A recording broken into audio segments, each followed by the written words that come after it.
شوية حاجات هتعملهم هتلاقي نفسك خسيت. أول حاجة كل يوم هتنزل تتمشى نص ساعة، بس ماشية سريعة شوية.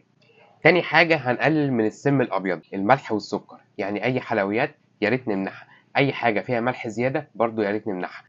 تالت حاجة هنعمل مقاطعة للمشروبات الغازية، هنمنعها خالص ونستبدلها بالفاكهة، يا ريت ناكلها بدل ما نشربها. وكمان اشربوا مية كتير قوي، هتلاقوا بشرتكم كده حلوة وجميلة شبه الأستاذة ميادة الحدناوي. رابع حاجة يا ريت نقلل الزيت خالص، نقلل البطاطس المقلية وأي حاجة مقلية، نستبدلها بحاجات مشوية. ولو استخدمنا ممكن نستخدم زيت زيتون، أو ممكن نستخدم الزيت العادي بس بكمية قليلة. خامس حاجة هنقلل المخبوزات زي العيش الأبيض وزي الفينو وزي العيش الشامي وكل الحاجات دي هنقللها. اوعدكم بعد الفيديو ده هتخسوا. لو عجبكم الفيديو ما تنسوش تعملوا لايك وكومنت وكمان شير لكل حبايبكم اللي نفسهم كده يخسوا. كان معاكم شيف ابانوب، بس ايه بعد ما خسيت.